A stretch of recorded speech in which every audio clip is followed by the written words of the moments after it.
Good evening, and thank you for joining us for our virtual town hall meeting. This is our first in a series of 4 meetings, which will be held the same time over the next 3 Monday evenings.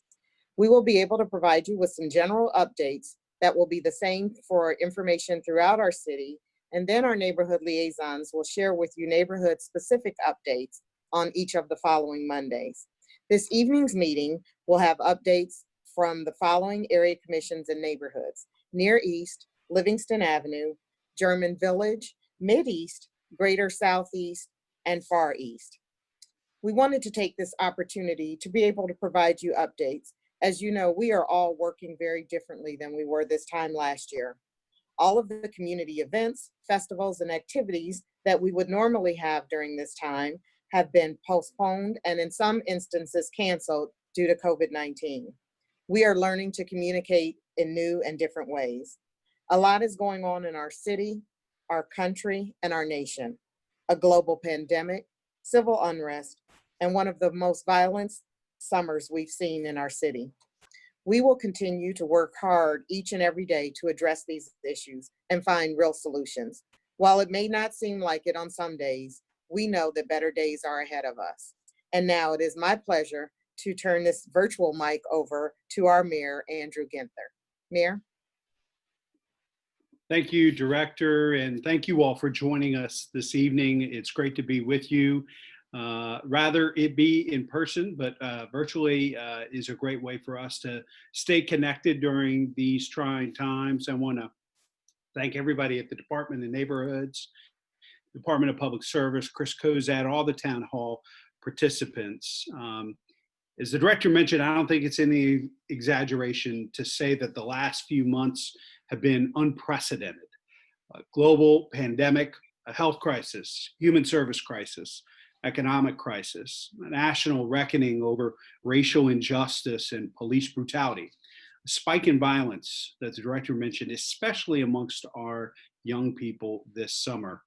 I want you to know that city departments and many external partners have been working to slow the spread of the virus, continue to work towards an equitable economic recovery, because we think that the only way shared prosperity and a real recovery can take place is for it to be an inclusive and equitable recovery. And we also need to make lasting changes that our community desperately needs and is demanding. So with respect to COVID-19, when the virus first struck, we immediately put a number of policies in place to try to ease the burden on our residents for core city services.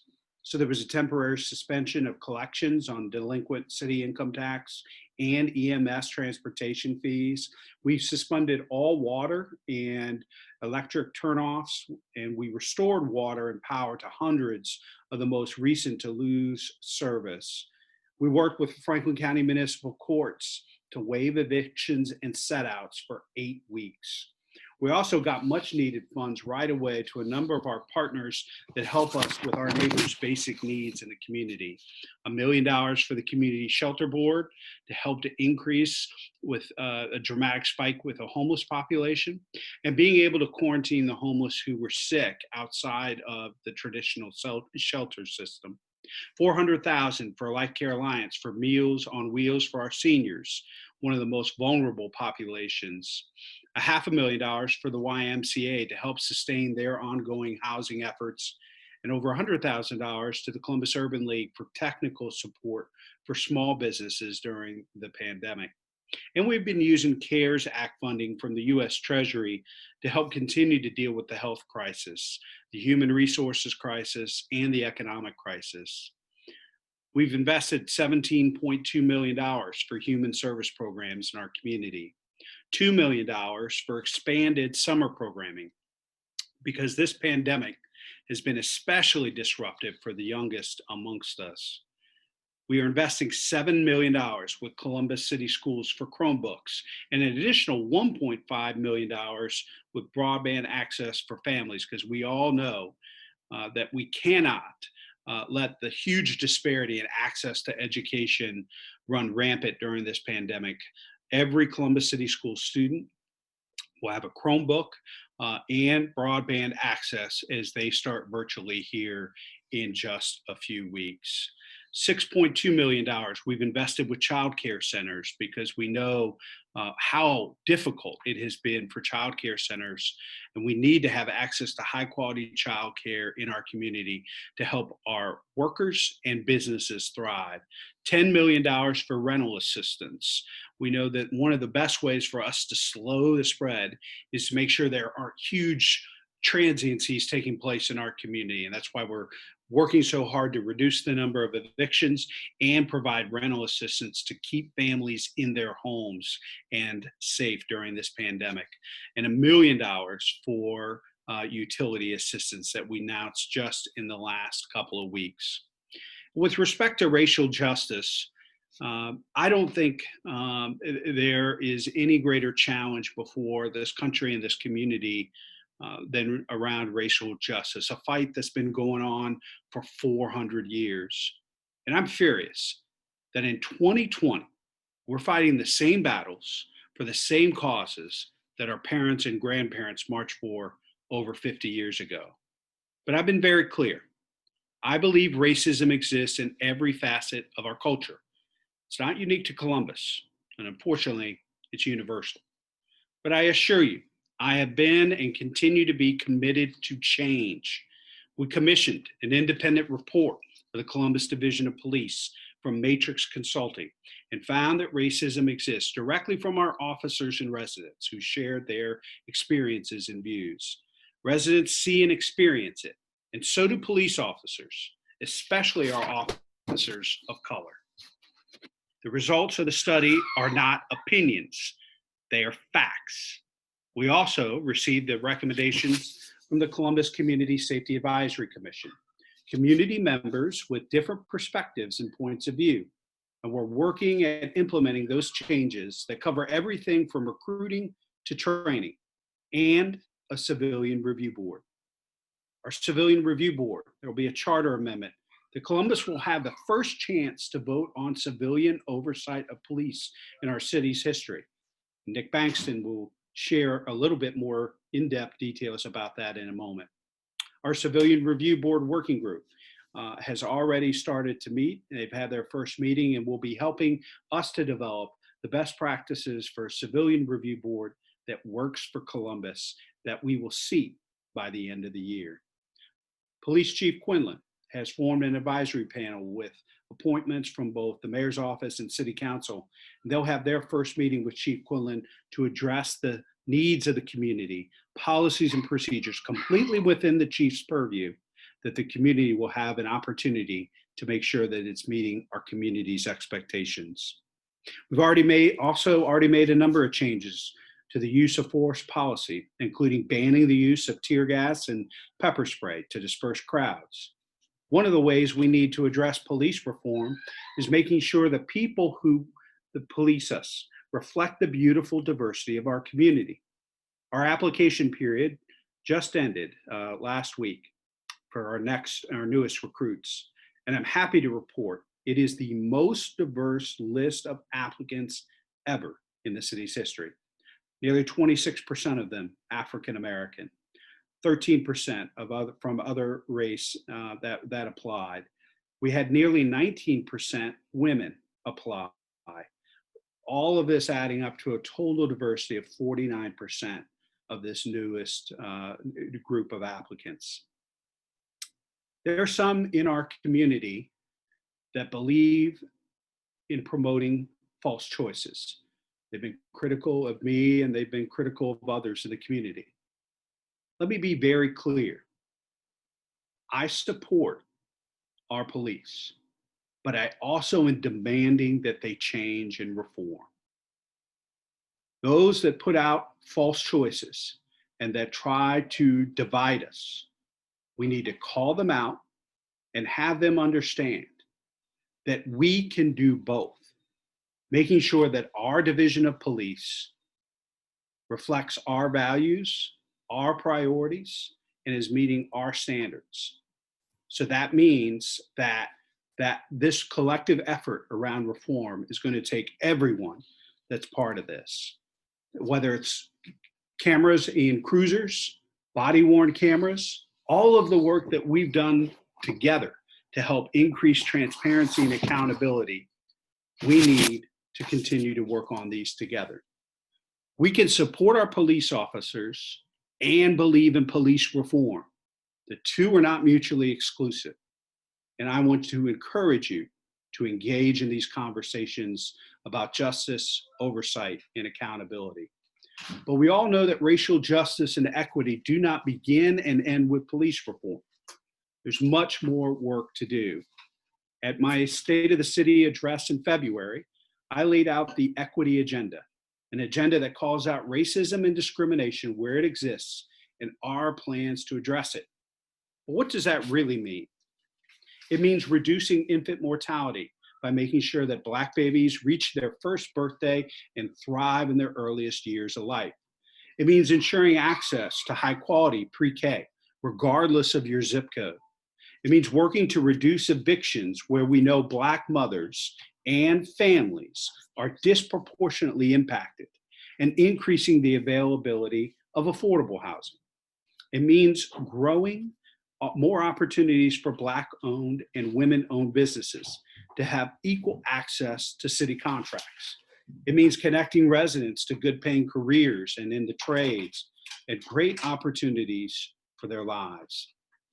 It means ensuring our residents feel safe, wherever they go in our community, including their interactions with police, because there's no greater inequity than the brutality that can happen at the hands of police officers. Around youth violence. Friends, this is something that is top of mind for many of those on this evening, and certainly for me and my colleagues at the city. Gun violence is on a rise in our community, especially amongst our young people. Every day brings reports of more shootings, more homicides, 13-year-olds, 14-year-olds, 17-year-olds, not just the victims, but the shooters. So I'm talking tonight not as your mayor, but as a father. It is time for all of us to step up as a community, every single one of us. Embrace these families who've lost a loved one. I simply cannot imagine the grief these families are going through. And I ask each of you to respond to opportunities to reach out to youth, our disengaged young people, and report what you see.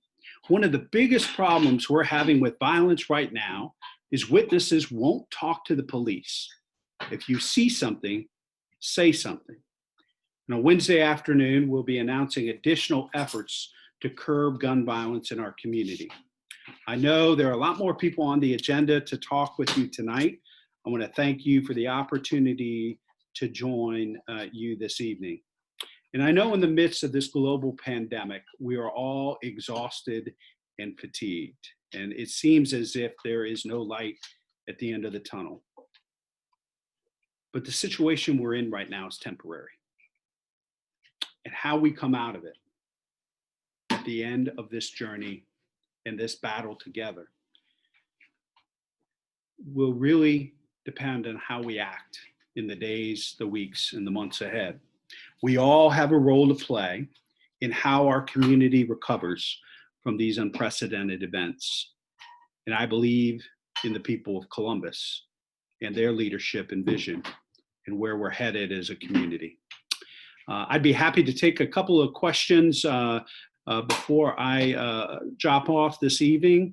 Let me look here. I'm going to click in our chat function.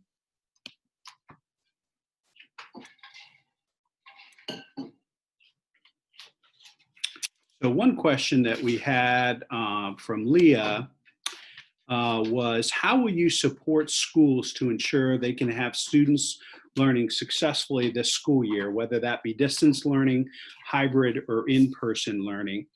So Leah, thank you for the question. One of the, obviously some of the things we mentioned, the investment of CARES Act dollars into both Chromebooks and high-speed internet, because a lot of people don't realize that there is a real lack of access to high-speed internet, even inside the city of Columbus, or it's cost prohibitive for many of our families to be able to access.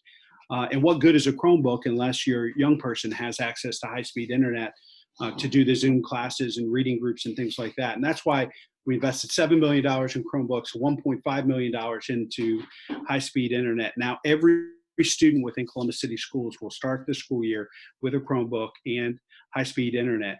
Initially, they were sending them to only about half of their families. That's only devices they had in March when school suspended. And oftentimes there was a house of 3, 4, 5 children sharing one Chromebook.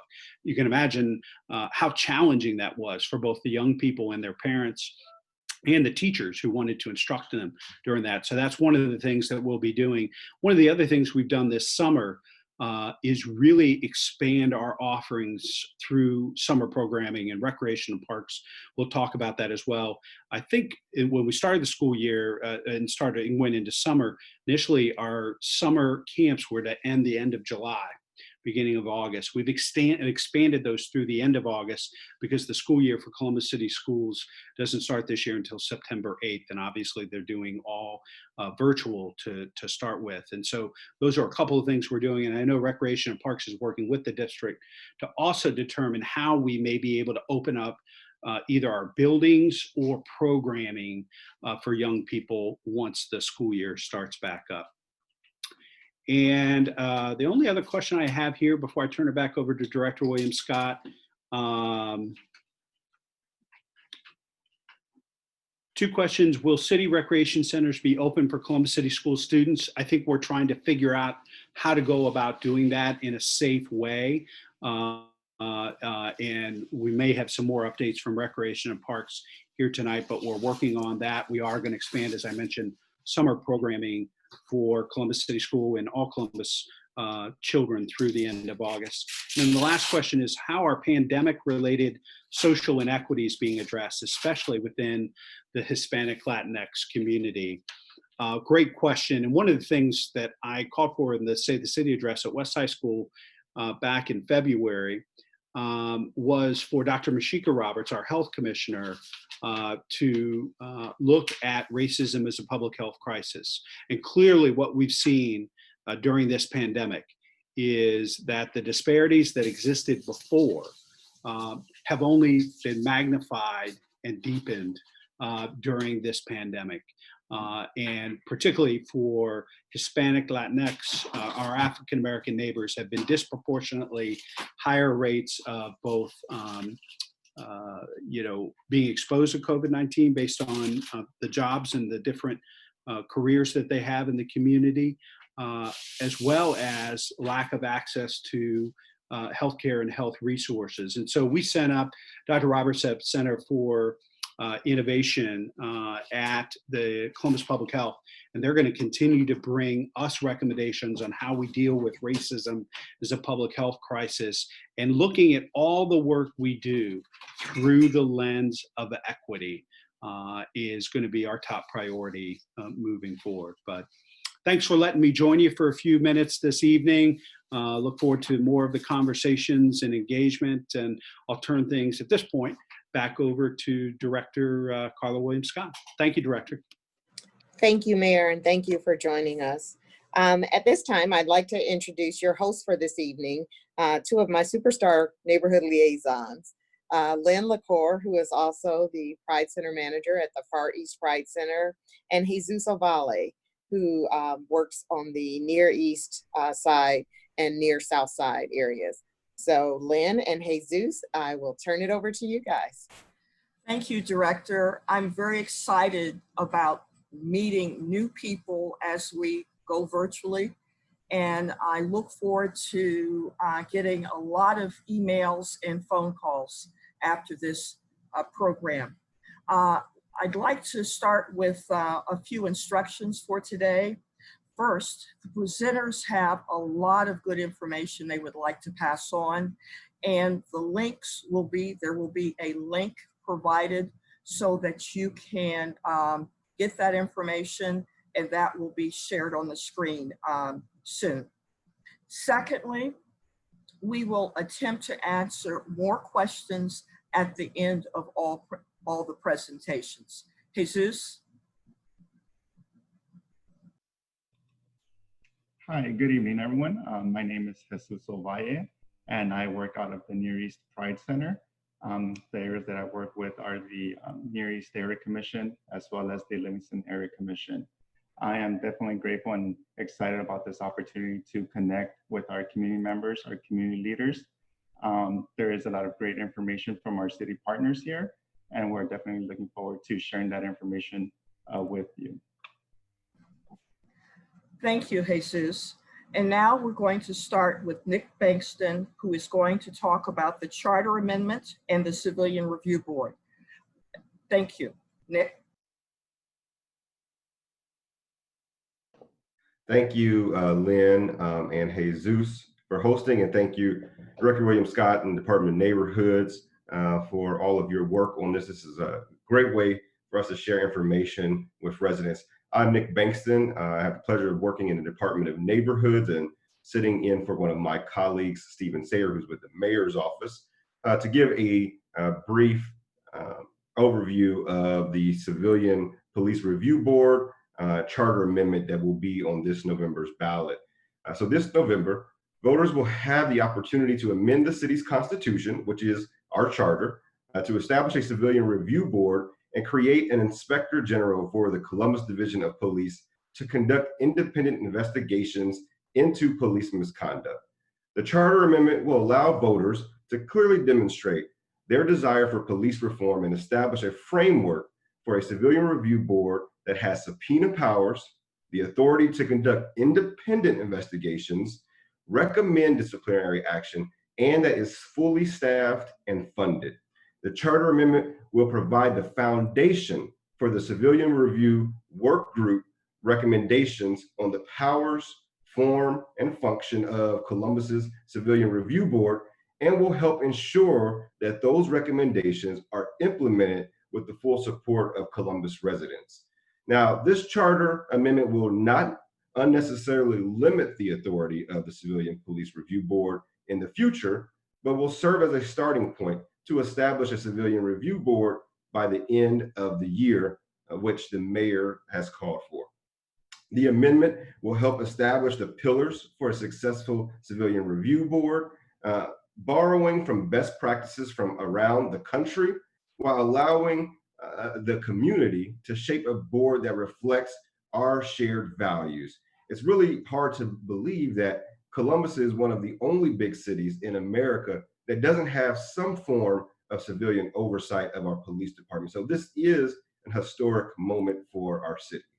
Now, details like the number of board members, how they are appointed, and how many terms they will serve, and important functions like how investigations will be conducted and disciplinary recommendations handed out will be shaped by the Civilian Review Board work group with input from the community. And the mayor mentioned that earlier at his remarks, that work group has just started.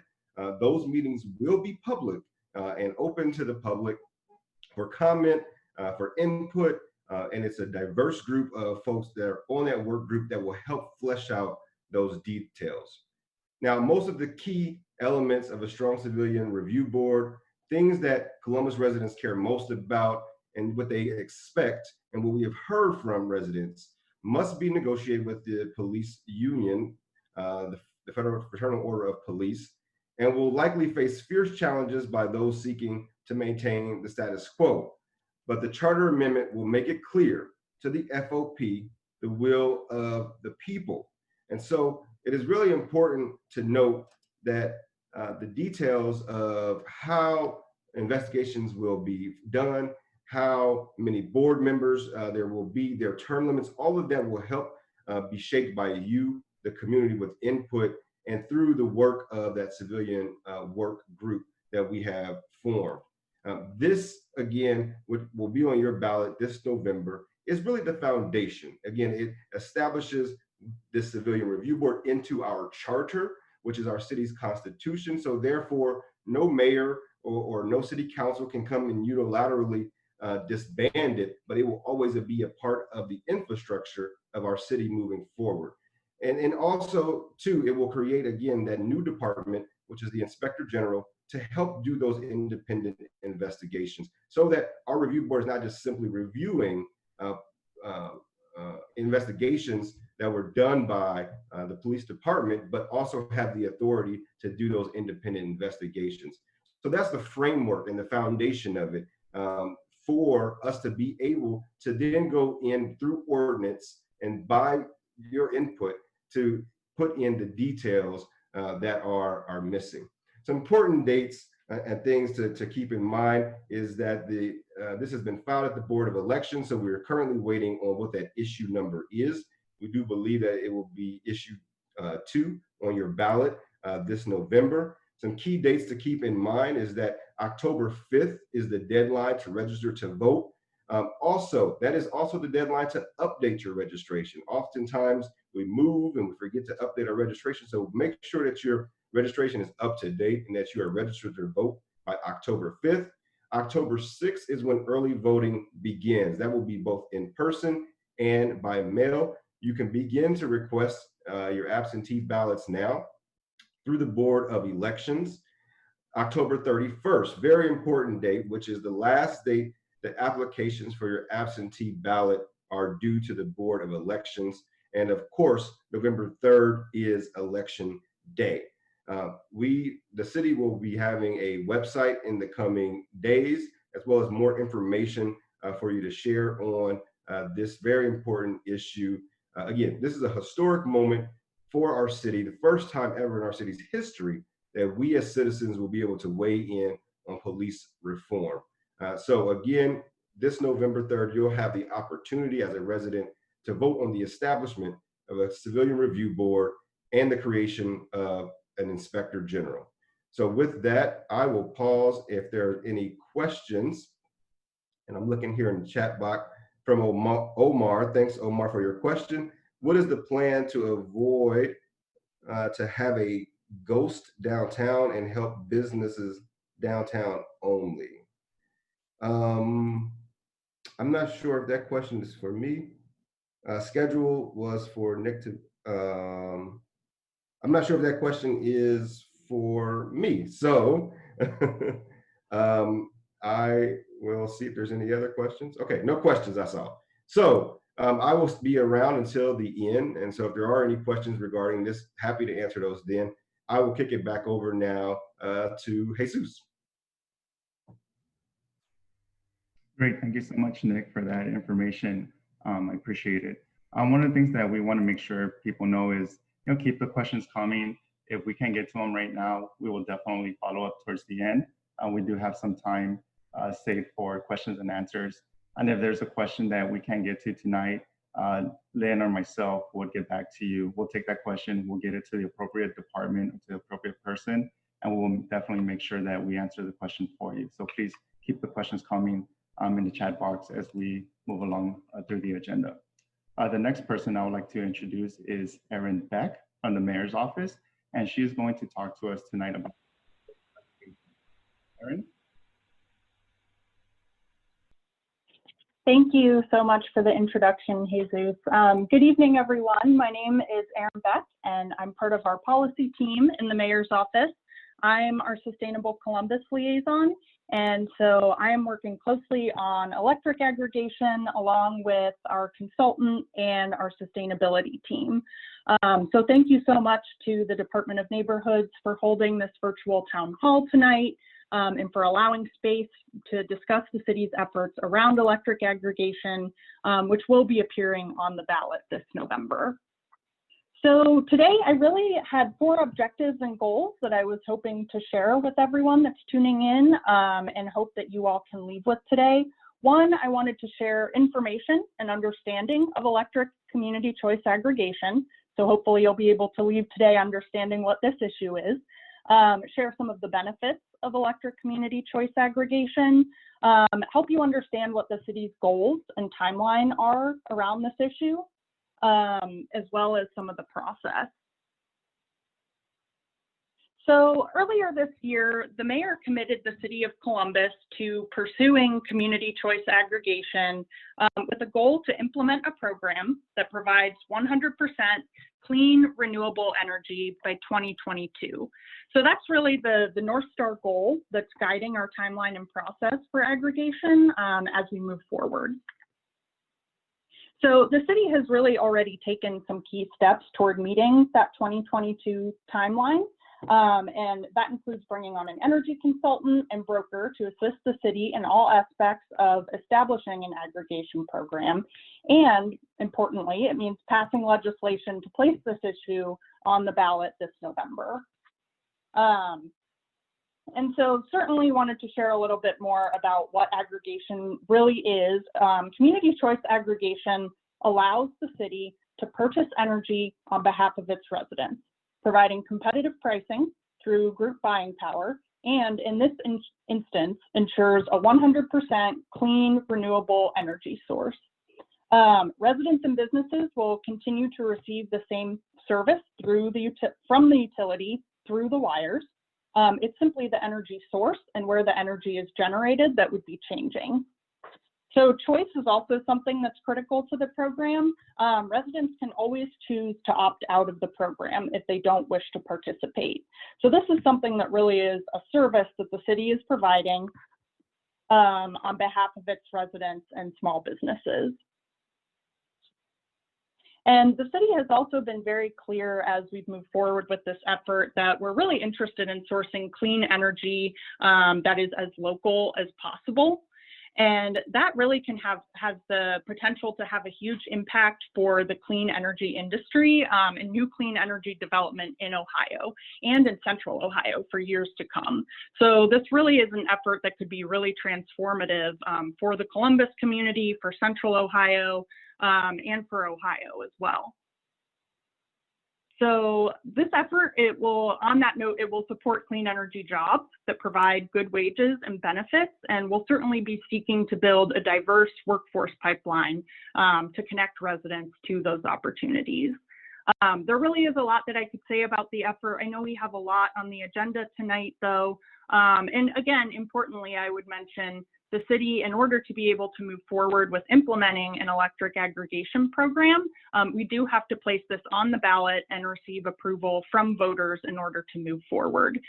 So this is an issue that's going to be on the ballot this November. The city right now is really focused on getting folks information and education around aggregation. I know there are 2 documents that are shared in the Google Drive. One is an overview sheet that really just kind of walks through high level what I've shared tonight. There's also an FAQ document that has many questions that are frequently asked about this.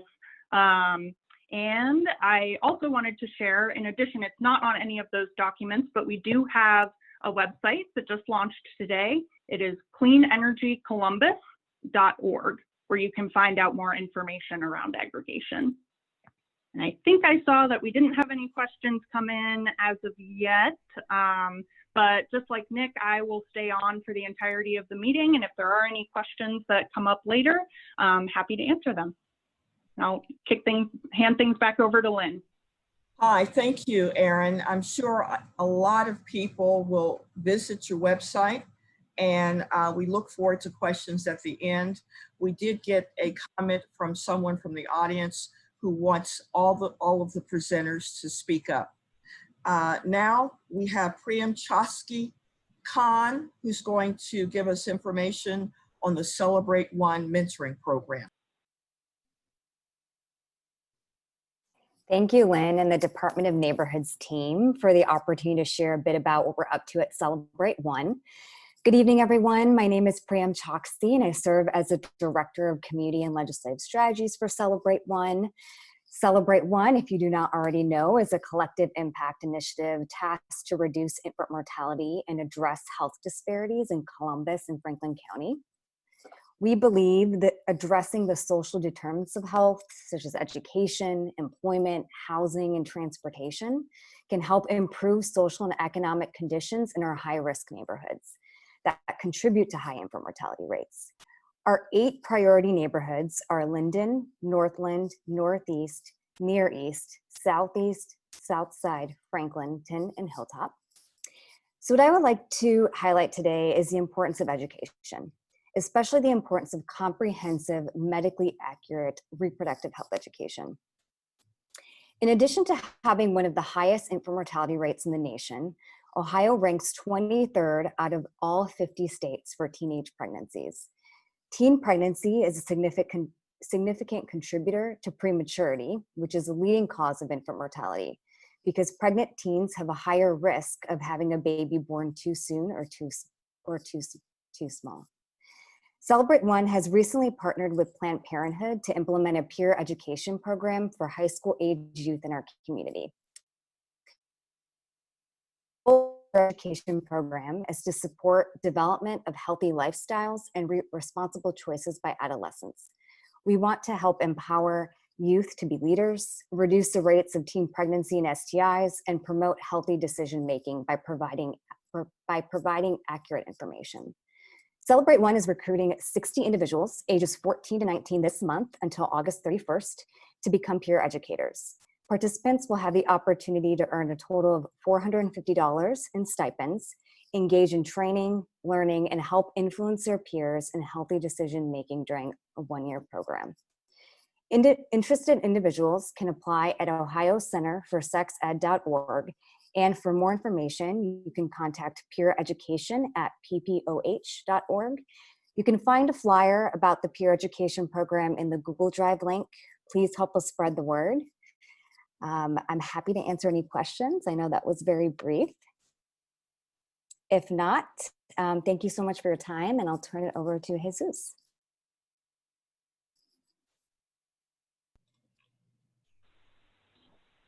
Thank you so much, Priyam. Thank you for that information. I know Celebrate One has been doing a lot of wonderful work for our community and will continue to do so. But how you said, right, we need the support of the families and of the community to reach those goals we want to get to, especially in reducing mortality. So next, I would like to introduce Maria Cantrell, who is with Vision Zero. Welcome, Maria. Hi, great. Thanks, everybody. Again, I am Maria Cantrell, the Vision Zero coordinator for this Columbus Department of Public Service, but this is a citywide initiative. I'm going to share you a little bit of information about Vision Zero.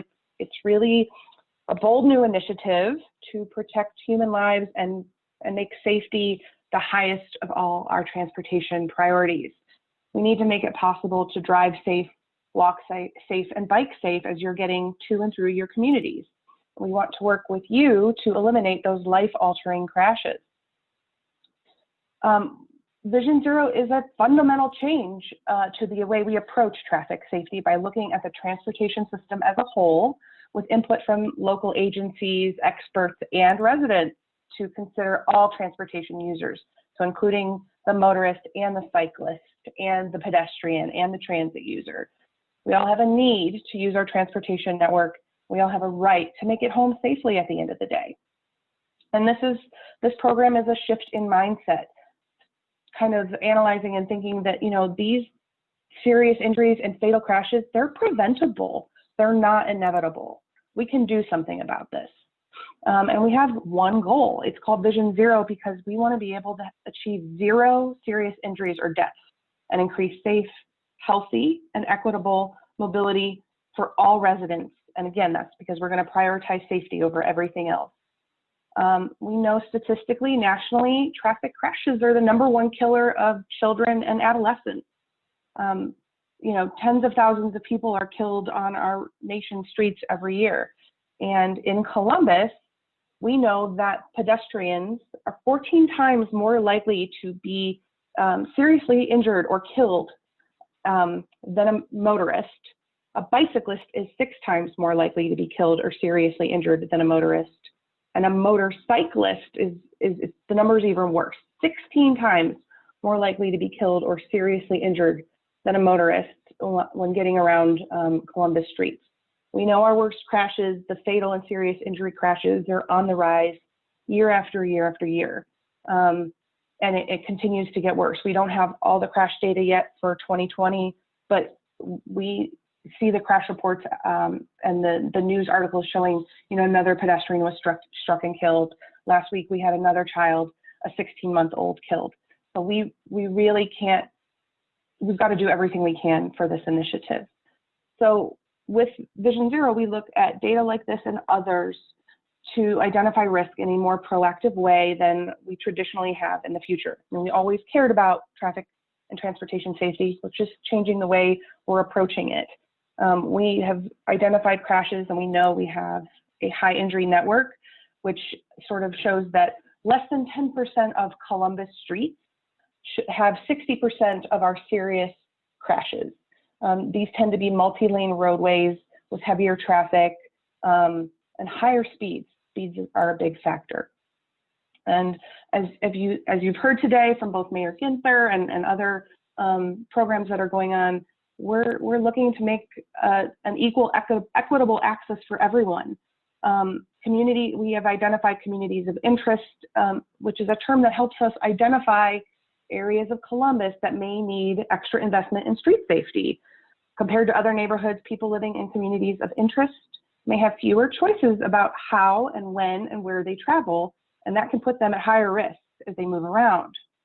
So with this sort of very general introduction, we're working with neighborhood residents to get information. We're working with lots of the departments you see here, the Department of Neighborhoods, and also other stakeholders and CODA as well, and community leaders, everyone to help us put together a proactive action plan to eliminate these worst crashes.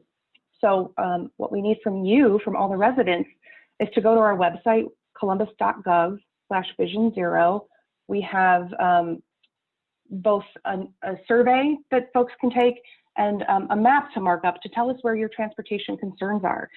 We can't do anything about it if we're not hearing from you to help us formulate this plan. Again, I know I've given you a very quick introduction and a lot to think about. We have some of our documents uploaded to the Google Drive shared for this meeting as well. So there's some frequently asked questions and answers on there and some general information.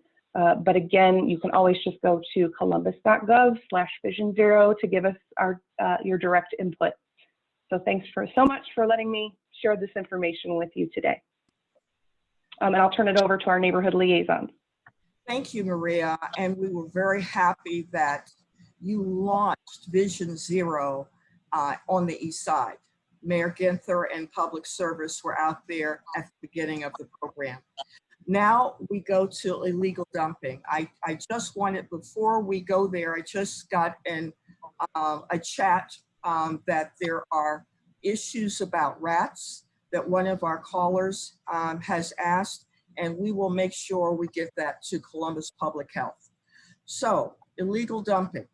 Adam Gray, could you start and give us some information? Yes, absolutely. I just want to thank Neighborhoods for the opportunity to come on and give some updates on illegal dumping in Columbus. We just celebrated the 2-year anniversary of Mayor Ginther's Clean Neighborhoods Initiative. And that's where we began to do what we can to end illegal dumping in our neighborhoods.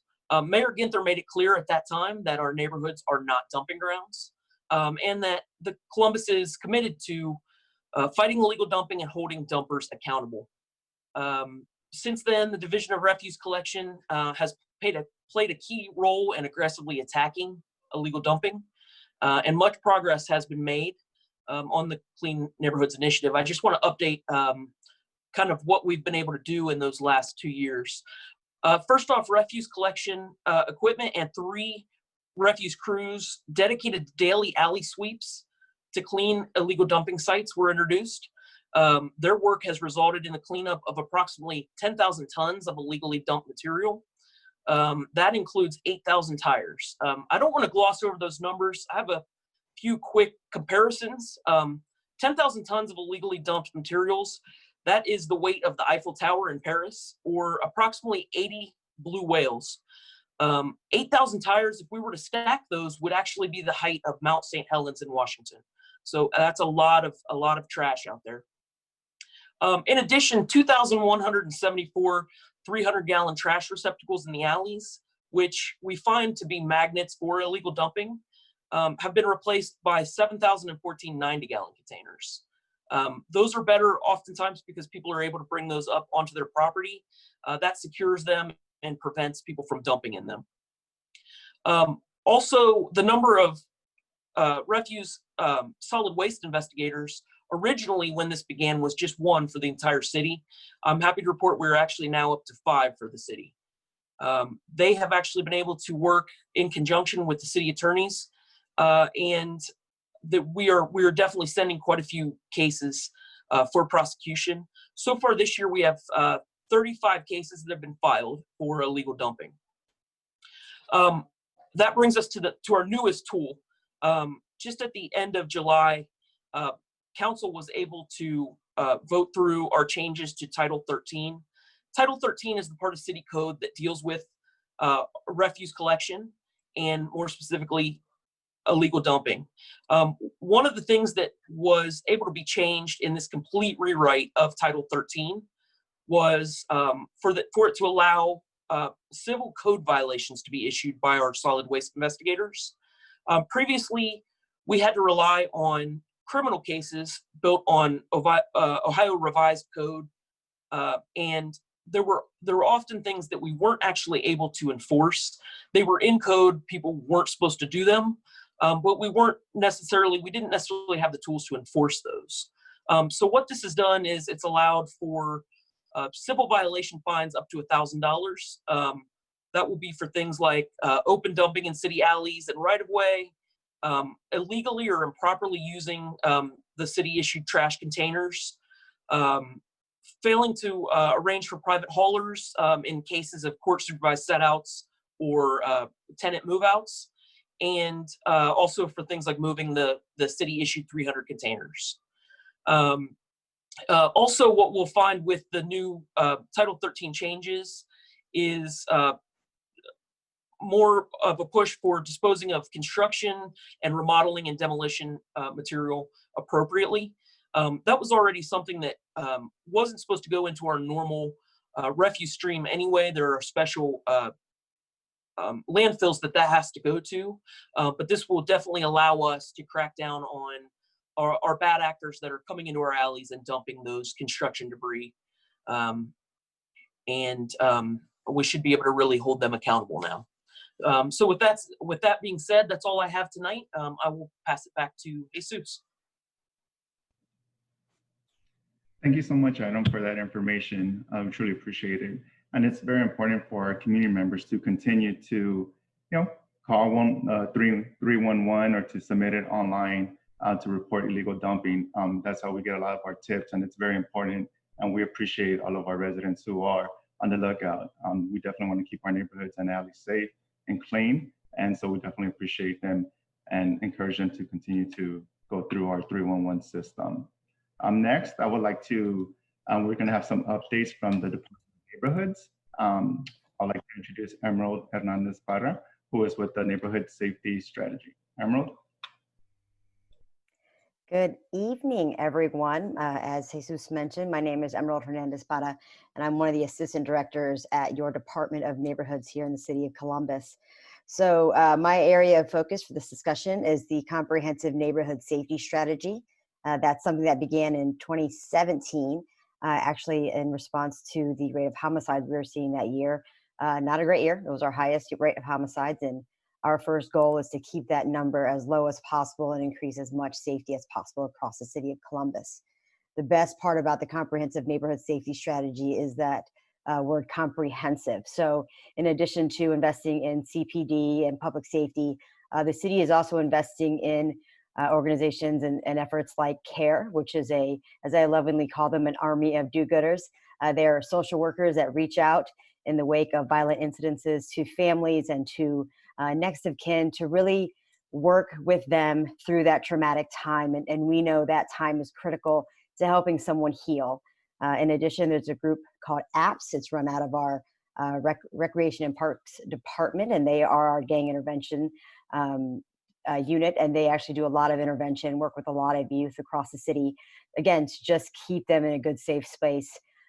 Beyond that, that's the background, so I'm gonna catch you up to kind of what's going on now and what you can expect out of us this summer. The first one up will be a Landlord Fair. We partnered with quite a few city departments, including refuse and others around illegal dumping, and we made sure that was highlighted during the Landlord Fair. The goal of that fair is actually to ensure that our landlords who are mass critical to stabilizing families and stabilizing neighborhoods in turn are aware of what's out there and what the city has to offer and provide our families, because we know the more stable a family, the more stable a neighborhood, the safer it is. And that's how we look at things. We say the comprehensive neighborhood safety strategy. It's not that first level response to neighborhood safety. We are looking at the entire situation. In addition, you'll be hearing a lot of work from us this summer around safety committees. So we have launched them across other area commissions. We can't wait to get the East Side going and some other areas going. I know that the Far East has an amazing one going. I've already been to a couple of those meetings, and one of our lovely hosts, Lynn, has had that, I think, on point for the past however many years. You're doing great. So we want to join on with you, and Curtis, my colleague, and I will be in those meetings, really to kind of show you what other options we have with the city. We'll be bringing in people to discuss different topics that you bring to us. So if, we know illegal dumping is one of them, we'll be reaching out to really, have that in-depth conversation about where is this happening.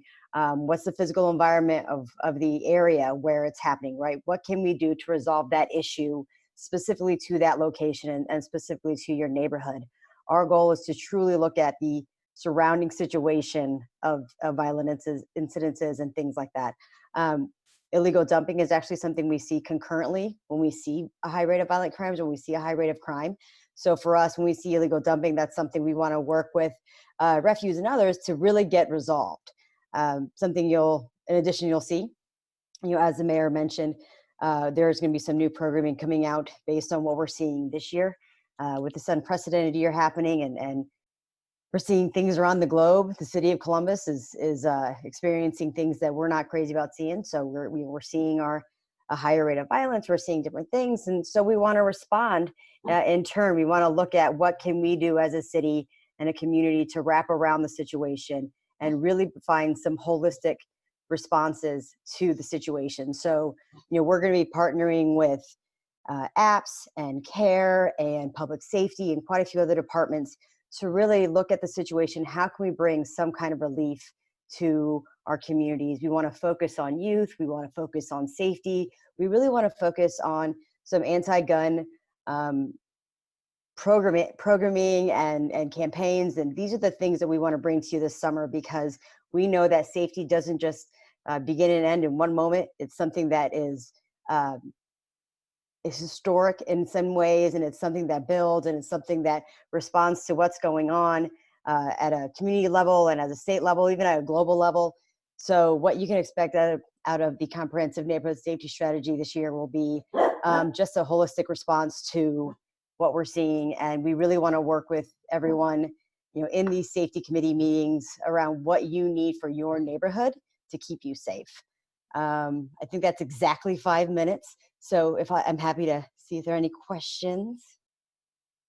I do not see any, but I will be on through the end like everyone else and happy to answer anything you might have. Thank you, Emerald. And we look forward to your office presenting at the Mideast, Far East, and Greater Southeast Area Commissions. And thank you in the past for your support with our strategic planning effort. Before I go to the next speaker, presenter, I just want to let you know that we do have a few questions about Airbnbs, and people are working on it as we speak, and we will get you information on that. Next, we have my brother's keeper, and Chris Sewell from Department of Neighborhoods will present. Chris? Thank you, Lynn. I get the great opportunity to work with you guys every single day. My name is Chris Sewell, Program Manager for My Brother's Keeper, City of Columbus Department of Neighborhoods. And My Brother's Keeper was created in 2014 by then President Barack Obama to address the persistent disparity gaps between boys and women of color. And so when we look at disparity gaps amongst that demographic of youth, we're looking at health, education, safety, and economics. Understanding that My Brother's Keeper was created to be a support for our boys and men of color in the community, and to make sure that they had clear pathways to success. And so one of the things we did this year in 2020 was, well, 2019 and 2020 was released our My Brother's Keeper Round 2 grant. And with that grant, we looked at organizations that were creative, innovative, that created creative, innovative ways towards a goal of high school success. And when we say high school success, we're not just talking about graduating high school. For our 9th grade students, for our 8th grade students entering high school, are they prepared for the high school? Are they prepared for the 9th grade? And even in high school, are we providing an opportunity for them to be able to sustain while in high school? And so once they reach the 12th grade, we then have them opportunity for them once they graduate, whether it's going to college, whether it's providing them with an opportunity for trades, or just making sure that they have the necessary tools to have access to have livable wages as they grow up. And so one of the things, we know that COVID hit during this time of the school year, but we still had our students graduate that was in our program. So we actually ended up funding 3 organizations with our Round 2 grant, CRIS, which is Community Refuge Immigration Services, African American Mental Wellness Institute, and the Columbus Urban League. So this 2020 school year, we had 36 students graduate from our My Brother's Keeper program, with 9 of our students going to college. And so for us, that was very successful as we were testing this model and making sure that our students had things to be successful. And so once we finished with working with those students, then COVID hit. And so then we had to create a campaign centered around providing opportunity for our youth that allowed us to stay connected with our boys and men of color, and also adapt to the social distance and emotional learning. Our Stay Connected campaign allowed our students to interact with motivational speakers within the community, provide motivational messages to make them sure they stay engaged. We also had cooking classes with local matters that allow students to use household items that weren't typically used to make creative, healthy meals. We also did bedtime stories with our younger generation to increase literacy amongst our youth.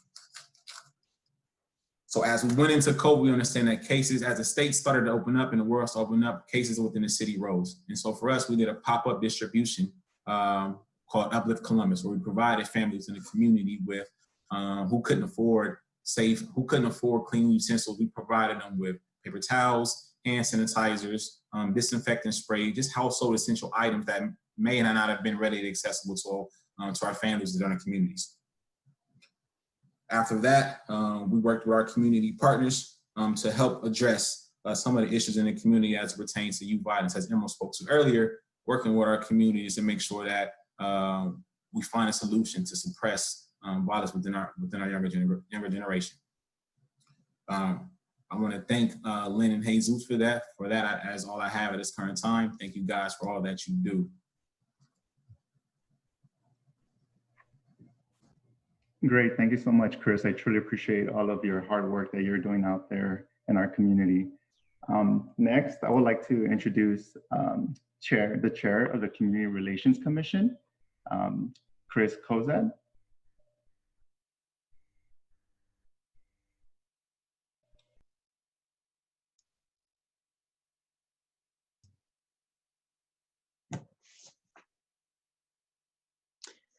Thank you, Jesus. Good evening, everybody. I'm glad you're here to join us this evening. As Jesus said, my name is Chris Cozad, and I am the chair of the Columbus Community Relations Commission. The commission is a volunteer body, and we are housed within the Department of Neighborhoods. And our mission is to work with and educate residents about the civil rights protections that exist in our city, and to provide them assistance when they need it. We work to promote understanding and work with area commissions, civic associations, and others to try and keep our neighborhoods safe.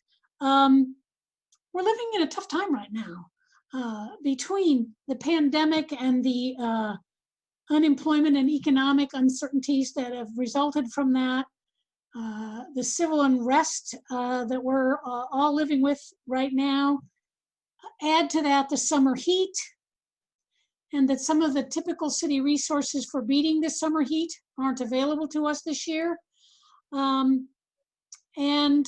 we live in a climate right now where hate is given permission. And so we are seeing discrimination in our neighborhoods and for our residents. We in Columbus are protected from discrimination in employment, in housing, and in public accommodations. And our current list of protected classes includes sex, color, religion, ancestry, national origin, sexual orientation, gender identity and expression, age, disability, familial status, and military status.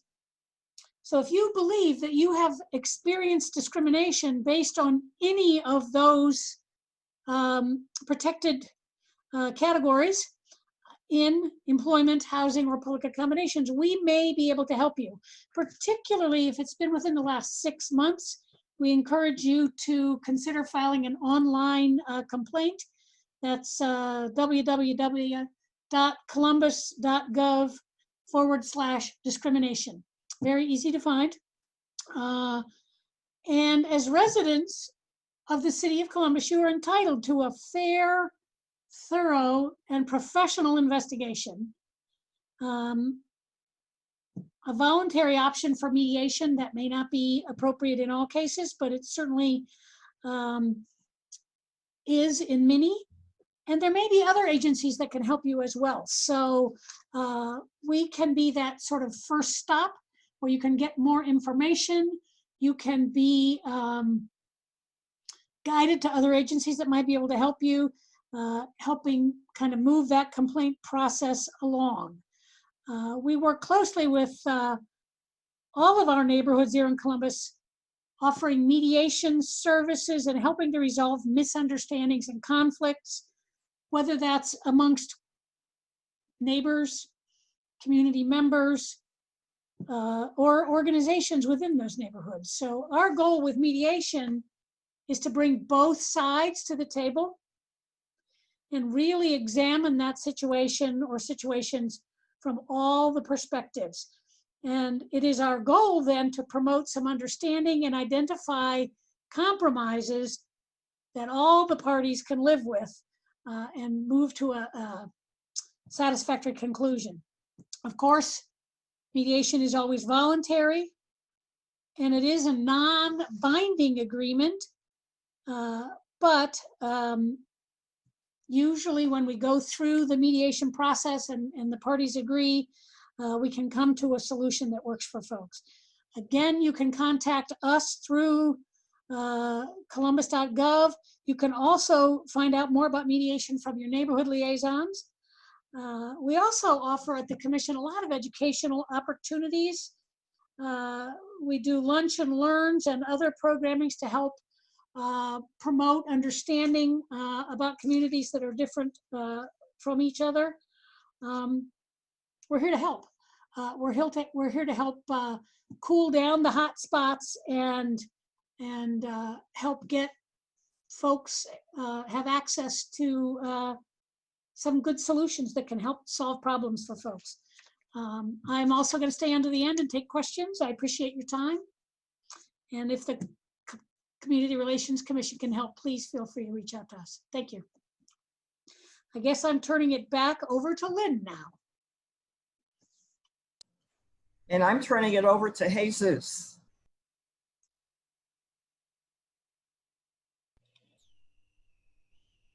Great, thank you so much, Lynn, for that. I do want to provide a little bit of updates regarding the Near East Side.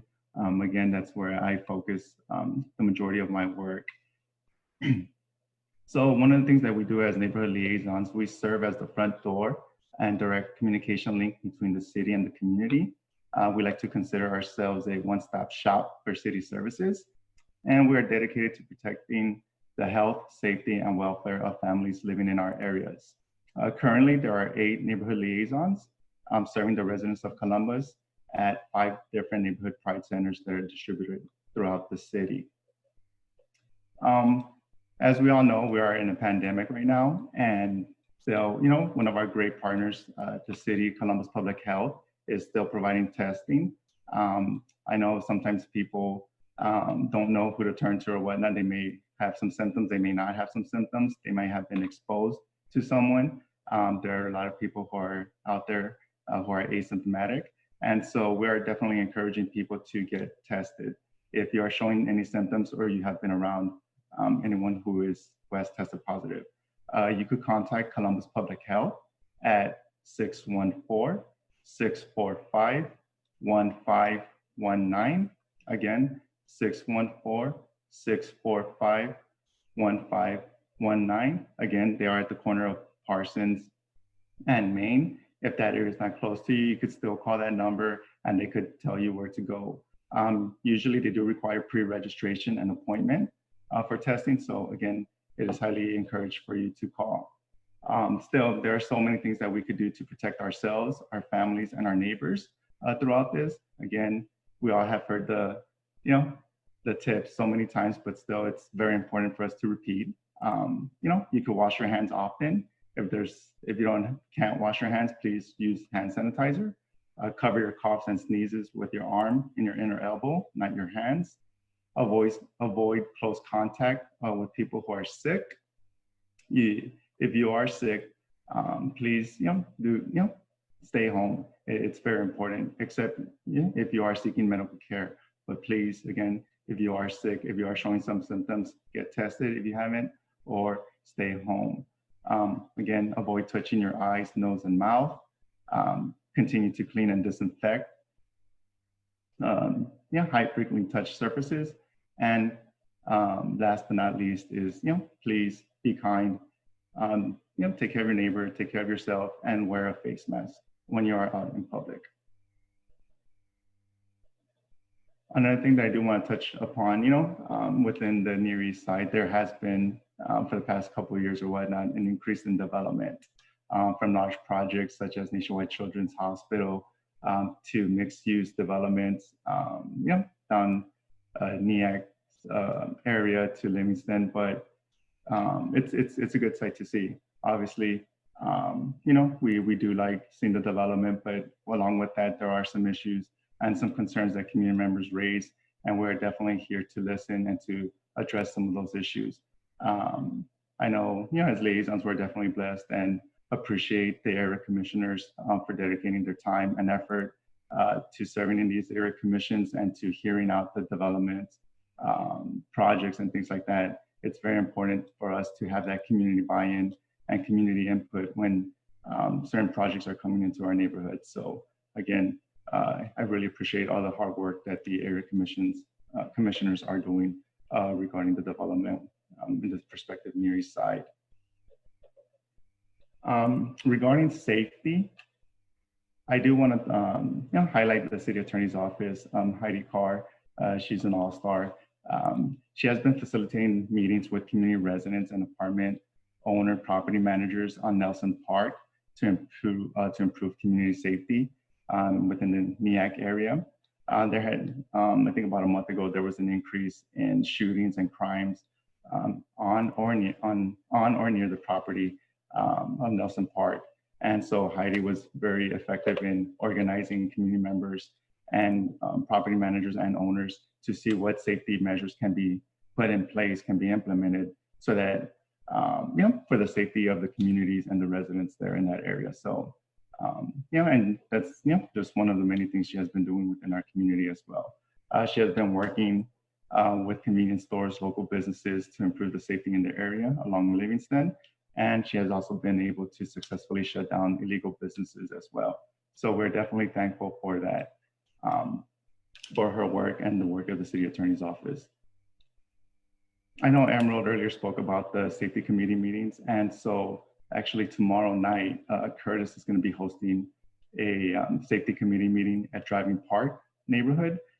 So that meeting is going to be from 6 to 7 tomorrow evening. So again, if you are interested in that or you live in that area, please contact me, Jesus Ovalle. I could give you my phone number, which is 614-288-8701, or you can shoot me a quick email, JD as in David, OVALLE@columbus.gov, and I can send you that information. Again, they're doing some great work, and we definitely want to be able to help support that.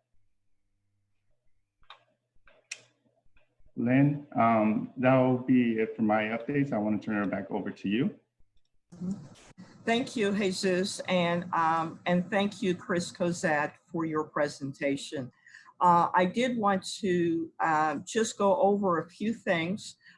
First of all, I wanted everyone to know the Mid-East, Far East, and Greater Southeast.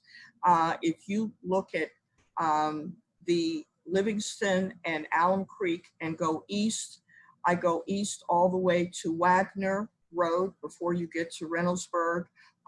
The corridors are mainly going east are Livingston, Main Street, Broad Street, and also cut across James Road, Hamilton Road, and Bryce Roads are the areas I serve.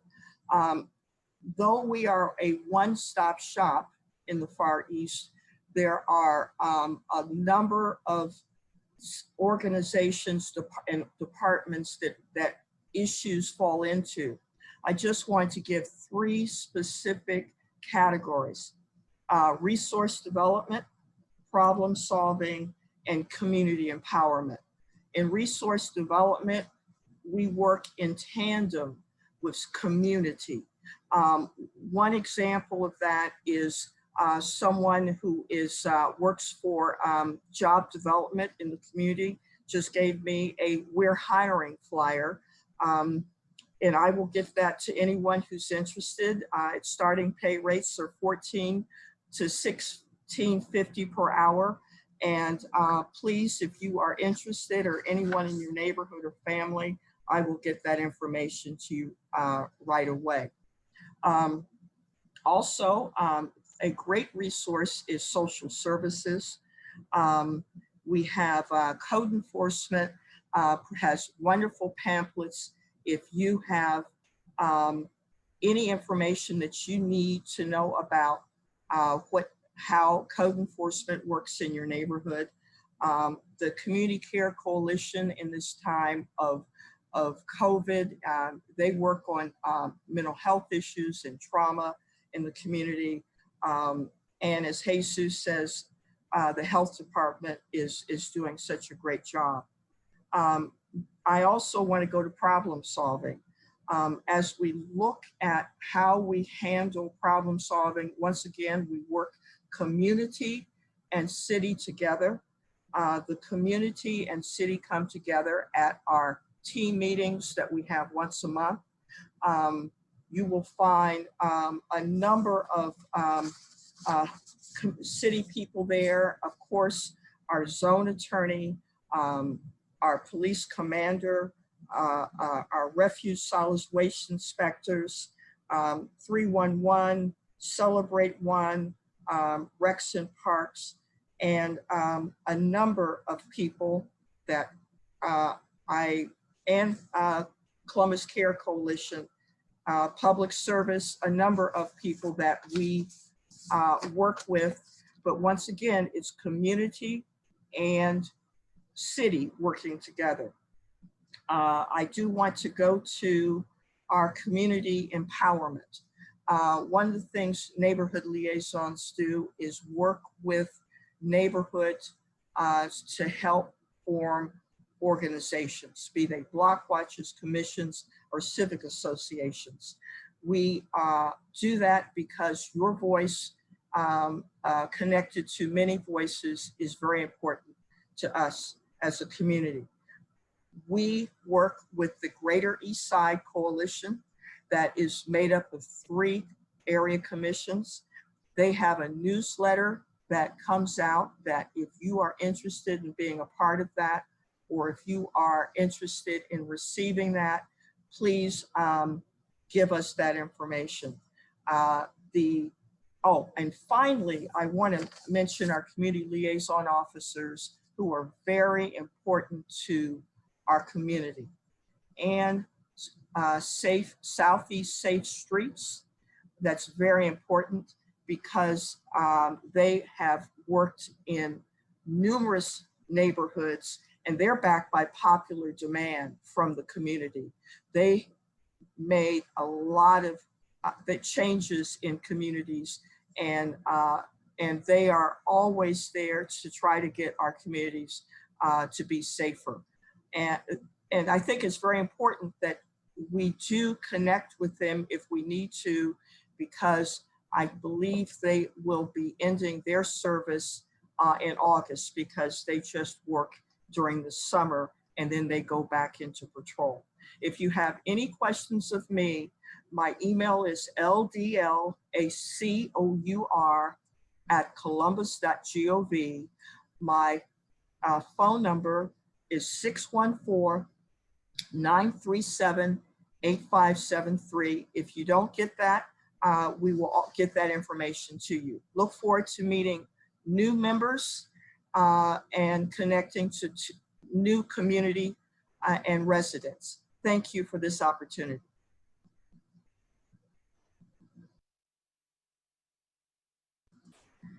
Jesus, do you have any final words? Thank you, Lynn. So there have been some questions that have been popping up, and to be honest, that we do want to be able to reach out to the proper programs or people so that they could be able to provide the best answer. I know there was a question regarding rat infestation, so we are going to reach out to our friends at Code as well as Columbus Public Health, and we will get that back to you. As well as there was a question that mentioned Airbnb. So I think I will reach out to our contact at our city attorney's office and to see what is being done regarding that. Again, we will follow up with you personally to get you that information and that contact information. Again, this was a great platform for us to expand our reach into the communities and get people engaged. And we definitely appreciate those questions. Again, we want to be able to make sure that we provide the proper information and work with you to address some of these issues. So again, thank you so much for the questions. I also think there was one regarding what type of studies are done when there's when a high density housing or new neighborhood is added to the community. Again, I know that sometimes developers work with the area commissions, but as well with our city planning, building and zoning. So those are some of the questions, and those are some of the partners that we're going to reach out to address some of these questions. And Lynn and myself will make sure that we'll get the answers for you. But Lynn, Jesus, I had one more thing to say. I wanted to do a shout out to our business organizations, the East Columbus Business Association and the East Main Street Special Improvement District, and to Economic Development and the Small Business Office division within that. And we just want to thank you for being a part of this, allowing us to come in your living room and connecting with us. We look forward to further connections. Thank you so much. Yes, I would like to also thank our panelists as well for taking the time and presenting on the great initiatives that the city is working on. So thank you so much. I'd also like to thank, Pedro Mejia with our Community Relations Commission, who's part of our department, who's helping behind the scenes, making sure this is, run smoothly. So thank you so much to our director as well as our supervisors for this opportunity. Again, we're the first of 4 town halls. We're going to be doing this throughout the month of August, focusing on different areas throughout the city. So the next one will be next Monday at the same time. So please look out for that. We truly appreciate your time. Thank you so much and have a nice evening.